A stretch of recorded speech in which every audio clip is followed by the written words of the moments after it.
Olá! Hoje a gente tem um material assim bem intrigante para analisar. São perfis profissionais, sabe? Documentos técnicos de geofísica, currículo, análise de código, até resultados de teste de DNA.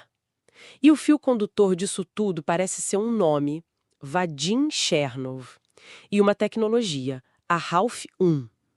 A nossa missão aqui é tentar entender como que eles conectam a exploração geofísica profunda usando laser de satélite com umas alegações bem ousadas, né? De prever mercado financeiro, resultado médico, até intensidade de bombardeamento. Parece ficção, mas está tudo aqui nessas fontes. Então, vamos mergulhar nisso.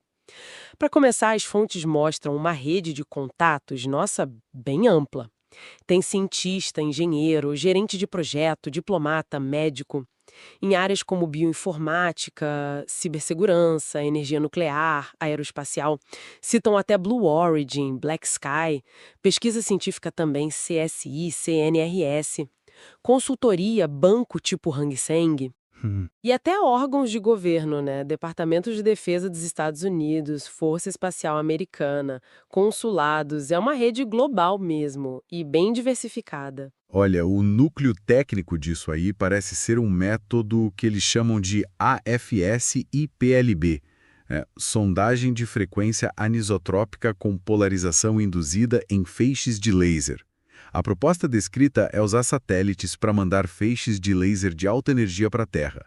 Esses lasers gerariam sinais específicos de baixa frequência lá embaixo, tipo loops magnéticos, e o satélite captaria a resposta. Entendi. E o diferencial seria a profundidade que isso alcança. É isso? Exato. Porque assim, métodos eletromagnéticos normais de alta frequência penetram só alguns metros, mas as fontes aqui afirmam que esse AFSIPLB chega a 10 quilômetros, tipo competindo com o método sísmico para achar hidrocarboneto, água salgada, domo de sal. E alegam uma precisão na identificação do que está saturando a rocha, se é óleo ou água salina de 2 metros. Impressionante. E para isso, usam um algoritmo chamado HALFUN, que é a sigla para Reflection on Actions of Lorentz Forces, 1. 10 quilômetros, precisão de 2 metros. Ok, para geofísica isso já é bem forte.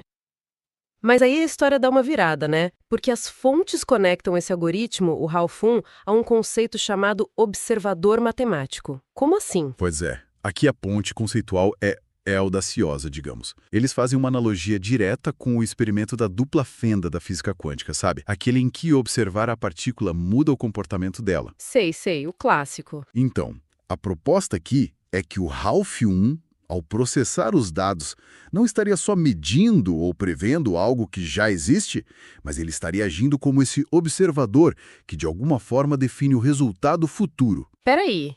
Então, segundo eles, o algoritmo não só leria o futuro, ele meio que ajudaria a definir o que vai acontecer. É essa a ideia para justificar ir além da geologia? É exatamente essa lógica que eles apresentam para justificar essa amplitude toda de aplicação. As fontes dizem que o HALF1 foi usado para prever, olha só, mercado financeiro, criptomoedas, preço do petróleo, inclusive um evento cisne negro, que foi aquele ataque de drones na Arábia Saudita em 2019. Dizem que previram em abril daquele ano. Nossa! Meteorologia também. Cita um exemplo na falha de San Andreas, que a previsão deles divergiu da NOLA, mas que supostamente aconteceu como eles previram. E até medicina. Falam num potencial para prever crescimento celular, pensando em antecipar recidiva de câncer. E não para por aí. Chega em geopolítica, conflito. Sim. Propõe usar para prever desde queda de meteorito até guerra, epidemia. O caso mais concreto que mencionam é a previsão da intensidade e das áreas de bombardeio na Ucrânia. E tem uma carta citada nos documentos, de setembro de 2022, dizendo que esse trabalho foi reconhecido como útil pelo Conselho de Segurança e Defesa Nacional da Ucrânia. Falando no inventor, o Vadim Chernov, o que a gente sabe sobre ele? O material mostra um mestrado em geologia, lá da Universidade Estadual de Moscou, tem patentes russas de 2011 para o HALF1 e um diploma do Ministério Russo de Recursos Naturais de 2010. O currículo dele lista experiência em geofísica, desenvolvimento de software Python, Delphi, C++, MATLAB, essas coisas. Trabalhou para empresas na Rússia, na Ucrânia, Geoneftgaz, Compass Plus Nafta Ukraine, e aí tem umas coisas mais pessoais, né? Ele se descreve como prisioneiro político na Ucrânia entre 2022 e 2023 e menciona um trabalho classificado nos Estados Unidos em 2024. Até um teste de DNA incluíram, indicando ascendência leste-europeia báltica. É um perfil complexo. E sobre o algoritmo em si, o Ralph-1, a análise do código Python que forneceram, sugere o uso de técnicas até que comuns em processamento de sinais. Coisas como randomização, filtragem de Fourier, para analisar dados geofísicos, provavelmente para modelar fluidos no subsolo. Usa bibliotecas padrão como NumPy, SciPy e Pandas. Tem também umas referências a LLVANIAN, que é um nome conhecido em sondagem eletromagnética. Talvez para dar uma base teórica, né? Entendo, para dar um peso científico. Possivelmente. E, no contexto de aplicação, essa tecnologia parece ligada a projetos concretos, tipo um de exploração de petróleo na Ucrânia, lá no bloco Bielorruski, que buscava 134 milhões de dólares. E falam de possíveis colaborações internacionais também, Filipinas, China. Certo.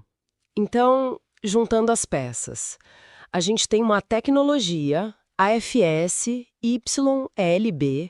com o algoritmo Ralph-1, que nasce na geofísica para exploração profunda, mas cujas aplicações alegadas vão parar em finanças, medicina, guerra, e a justificativa para isso tudo é essa ideia meio quântica de observador matemático. Qual que é o panorama final que emerge disso tudo?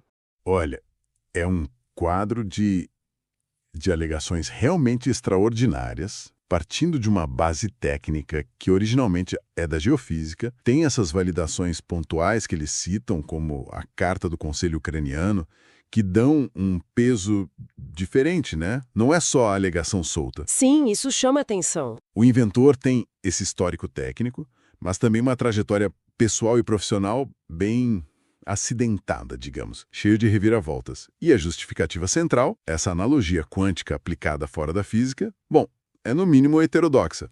Exige um olhar bem crítico. Pois é, fica aquela pergunta no ar, né? Qual o nível de evidência que a gente precisa ter para aceitar que um algoritmo pensado originalmente para decifrar rocha lá embaixo da Terra possa realmente observar e prever resultados em sistemas tão caóticos e diferentes quanto o mercado global, a biologia humana ou a dinâmica de uma guerra?